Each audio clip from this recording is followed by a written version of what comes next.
जुड़े हुए doctor Navneet wig हमारे साथ जुड़े हुए हैं, कोविड टास्क फोर्स से हैं और एम्स से हैं दिल्ली से, जो हमारे साथ सीधे जुड़े हुए हैं। साथ ही डॉक्टर हर्षवर्धन पुरी वरिष्ठ सर्जन है मेदांता हॉस्पिटल के, वो हमारे साथ जुड़े हुए हैं। सबसे पहले डॉक्टर नवनीत विग, मैं आपका रुख करूंगी। जो लोगों के मन में सबसे बड़ा सवाल जो कल से है वो ये कि जो कोविशील्ड की जो दूसरी डोज की ड्यूरेशन है उसको बढ़ा दिया गया, उस अंतराल को बढ़ा दिया गया है, तो क्या उससे कोई फर्क पड़ेगा? लोगों के मन में जो संशय है, जो शंका है, उसको लेकर आप क्या कहेंगे?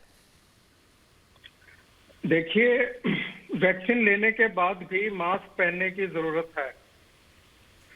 कोविशील्ड का जो ड्यूरेशन बढ़ाया गया है वो एक बहुत साइंटिफिक बेसिस पे है और वो एफिकेसी को बढ़ा देता है। अगर हम 12 से 16 हफ्ते के बीच में, ये हमें पहले भी पता था पर हमें थोड़ा टाइम लगा इसका फैसला लेने में, क्योंकि 12 से 16 हफ्ते के बाद आपकी एफिकेसी 80% से भी ऊपर बढ़ जाती है। लेकिन जब शुरू में जब नेशन में आप प्रोग्राम रोल आउट करते हो तो आपको बड़ा सोच समझ के करना पड़ता है और एक साइंटिफिक बेसिस पे होता है। लेकिन जैसे धीरे धीरे डेटा आया फिर उसको समझा गया।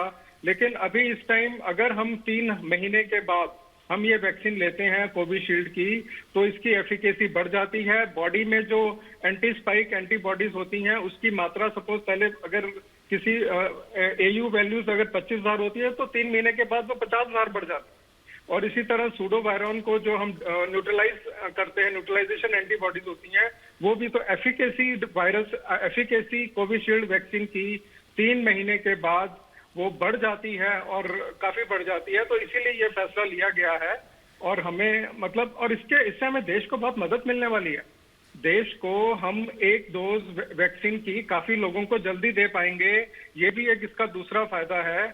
तो हमें हर चीज का फायदा लेना है इस टाइम, बिकॉज इस टाइम फायदा लेने का टाइम है। जी, डॉक्टर हर्षवर्धन, आपका रुख करूंगी मैं। देखिए, अब हम जो देख रहे हैं कि जो पीक 4 लाख के पार जो आंकड़ा पूरे देश में सामने आया था, उसके बाद से धीरे धीरे आंकड़े कम होने शुरू हुए हैं। कई राज्यों में भी आंकड़े, जैसे अगर हम दिल्ली की बात करें, महाराष्ट्र की बात करें, तो आंकड़े पहले के मुकाबले कम नजर आ रहे हैं। तो क्या हम माने और उम्मीद लगाएं कि कोरोना की दूसरी लहर की पीक को हम पार कर चुके हैं और अब हालात बेहतरी की तरफ जाएंगे?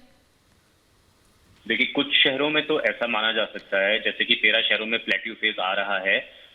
दिल्ली एनसीआर की हम बात करें तो दिल्ली एनसीआर में अब प्लेट्यू फेज आना स्टार्ट हो गया है और अब ये डिक्लाइन की तरफ जाएगा। तो थोड़ा पेरिफेरीज में ये बढ़ेगा, जो कि एक थोड़ा संवेदन का विषय है। बट ऑब्वियसली जो जहां जहां ये बढ़ रहा था, अब वहां प्लेट्यू आ गया और अब वहां केसेस डिक्रीज होंगे। इसके 2 रीजन हैं। एक तो मौजूदा लॉकडाउन जो लगा हुआ है वो हेल्प कर रहा है। दूसरा, जो जनता है वो कोविड अप्रोप्रिएट बिहेवियर या कोविड संयम को अब ज्यादा फॉलो कर रही है। और तीसरा कि वैक्सीनेशन ड्राइव इंडिया की अब अच्छी स्पीड पकड़ रही है, जिसमें कल का जो ये फैसला है ये बहुत हेल्प करेगा, जैसे डॉक्टर साहब ने बताया है। जी, डॉक्टर नवनीत, आज एक मीटिंग भी होने वाली है प्लाज्मा थेरेपी को लेकर के, जिस तरह की हमें जानकारी मिल रही है, जिसमें कुछ बड़े फैसले प्लाज्मा थेरेपी जो इस्तेमाल किया जा रहा है उसको लेकर फैसले लिए जा सकते हैं। उसके बारे में सर क्या जानकारी है, क्या डिस्कस होने वाला है इस मीटिंग में?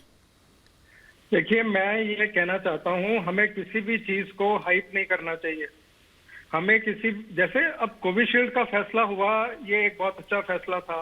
अब नंबर्स आप कह रहे हैं कम हो रहे हैं या ज्यादा हो रहे हैं, तो हमें नंबर्स को बहुत कम करना है। मतलब अगर हम नंबर्स को कम नहीं करेंगे, इस डिस्ट्रिक्ट में बढ़ रहा है, उस डिस्ट्रिक्ट में बढ़ रहा है, डिस्ट्रिक्ट लेवल पर हमें टेस्ट पॉजिटिविटी रेट को 5% से कम लाना है। गांव में हमें 1% से कम लाना है। जब तक हम ये नहीं करेंगे तो ये सप्रेस एंड लिफ्ट की स्ट्रेटेजी है। ये एक दिन का प्रोसेस नहीं है, ये 2-3 साल का प्रोसेस है। जब मेरे शहर में क्या सभी डिस्ट्रिक्ट में 5% से कम आ गया?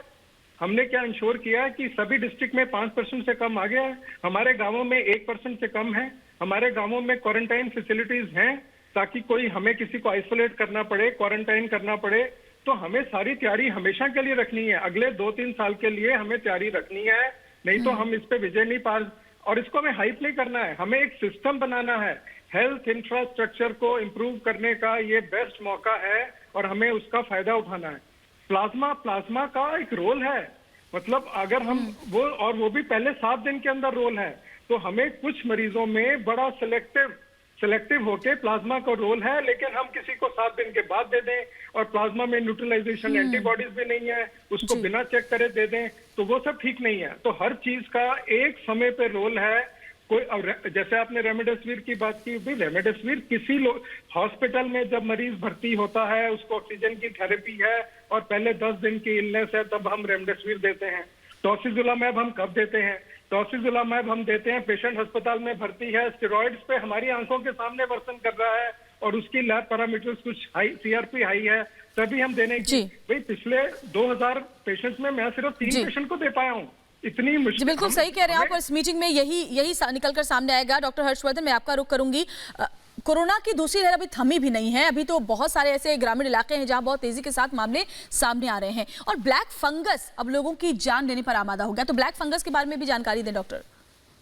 देखिए, कुछ चीजें मैं ब्लैक फंगस या म्यूकरमाइकोसिस के बारे में बताऊंगा। ये नई डिजीज नहीं है। म्यूकरमाइकोसिस एक नॉर्मल फंगस है जो हमारे एनवायरनमेंट में पाया जाता है। इसके स्पोर्स हमारे एनवायरनमेंट में पाए जाते हैं। जिन लोगों की इम्यूनिटी डिक्रीज हो जाती है किसी वजह से, जैसे वो इम्यूनो कॉम्प्रोमाइज होते हैं, कीमोथेरेपिटिक ड्रग्स पे होते हैं या ट्रांसप्लांट पेशेंट्स होते हैं, उनमें ये फंगस बहुत जल्दी पकड़ता है उनको।